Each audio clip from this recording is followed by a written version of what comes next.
I don't know anyone who does not like a big bowl of spaghetti topped with a homemade spaghetti sauce.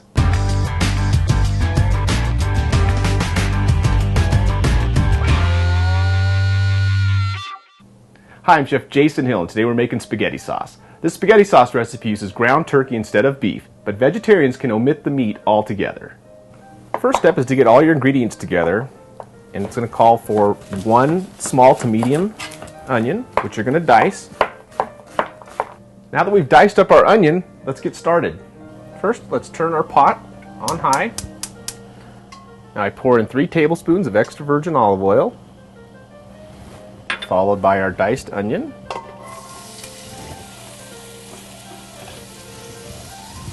Next, I put a tablespoon of the garlic-shallot puree, or you can use 2 fresh cloves of garlic crushed.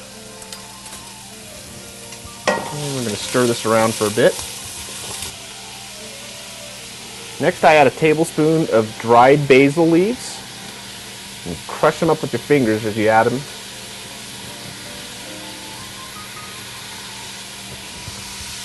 Followed by a tablespoon of dried oregano. I'm going to cook the onion and the herbs for about a minute or 2 until the onions soften. Then I'm going to add my pound of ground turkey. Just kind of break up the turkey as you add it to your pan here. I'm going to continue to cook the turkey until it's cooked all the way through, and then I'm going to pour in a 1/3 cup of sherry wine.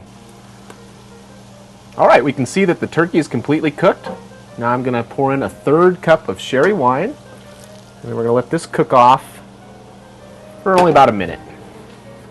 You know, lately I've been using a canned organic tomato product for this recipe. I find that they are less acidic and have a better flavor profile.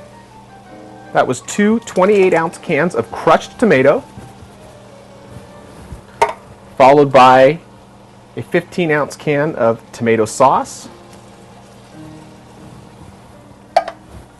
Finally, a 6-ounce can of tomato paste. After I pour in the tomato product, I'm going to throw in 1 dried bay leaf. And you're going to want this to kind of come back to a boil, and then we're going to turn it on low and simmer it for a ½ hour. Alright, before I close the lid and set it on simmer, I'm adding a teaspoon of salt, ½ teaspoon of white pepper. I'm going to stir that around.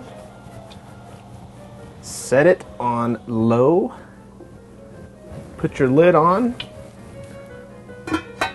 Let it sit there for 30 minutes, come back, stir it, and it's going to be ready.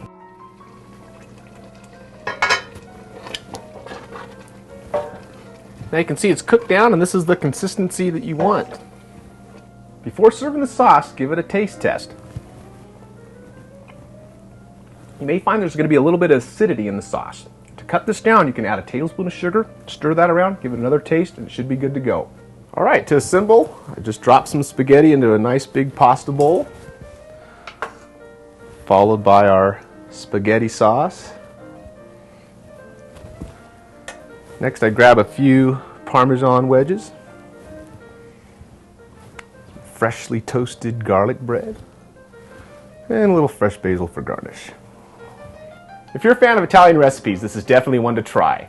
And this recipe makes a lot of sauce, so if you have any left over, you can easily freeze it for a future meal. Thanks for tuning in.